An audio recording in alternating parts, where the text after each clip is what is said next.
ಏನ್ ಯೋಚನೆ ಮಾಡಿರ್ತೀಯಾ ಅದು ನಾನು ಇದ್ರಲ್ಲಿ ಬರೀತೀನಿ. ಮೊದಲನೇ ಕ್ವಶನ್, ನಿಂಗೆ ಯಾವ ಪ್ರಾಣಿ ಅಂದ್ರೆ ತುಂಬಾ ಇಷ್ಟ? ಯೋಚನೆ ಮಾಡ್ದಾ? ಯೋಚನೆ ಮಾಡಿದೆ. ಓಕೆ, ಅದನ್ನ ಇದ್ರಲ್ಲಿ ಬರ್ದಿದ್ದೀನಿ. ಲಾಸ್ಟಿಗೆ ಓಪನ್ ಮಾಡು. ಸರಿ. ಸೊ ಯಾವ ಪ್ರಾಣಿ ಯೋಚನೆ ಮಾಡಿದ್ದ? ಟೈಗರ್. ಮತ್ತೆ ನಿನ್ನ ಫೇವ್ರೇಟ್ ಪ್ಲೇಸ್ ಯಾವುದು? ಹಾ ಯೋಚನೆ ಮಾಡ್ದಾ? ಹಾ ಮಾಡಿದೆ. ಸರಿ, ನಾನು ಅದನ್ನು ಬರ್ದೆ ಇಲ್ಲಿ. ಲಾಸ್ಟಿಗೆ ಓಪನ್ ಮಾಡು, ಎಲ್ಲ ಗೊತ್ತಾಗತ್ತೆ. ಸರಿ. ಸೊ ಇವಾಗ ಯಾವ ಪ್ಲೇಸ್ ಯೋಚನೆ ಮಾಡಿದ್ದೆ ನೀನು? ಊಟಿ. ಊಟಿ ಅಲ್ವಾ? ಇವಾಗ ಯಾವ ಡೈರೆಕ್ಷನ್ ನಿನಗೆ?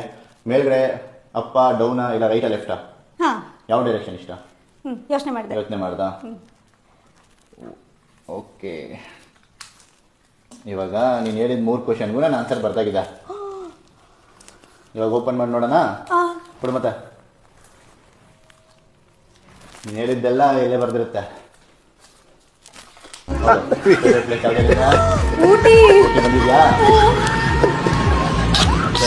ಪ್ರಾಣಿ ಯಾವ್ದಾಗಿದೆ? ಟೈಗರ್. ಬಂದಿದ್ಯಾ? ಹೌದು. ಮತ್ತೆ ಯಾವ ಡೈರೆಕ್ಷನ್ ಹೇಳಿದ್ಯಾ? ರೈಟು. ನೋಡು.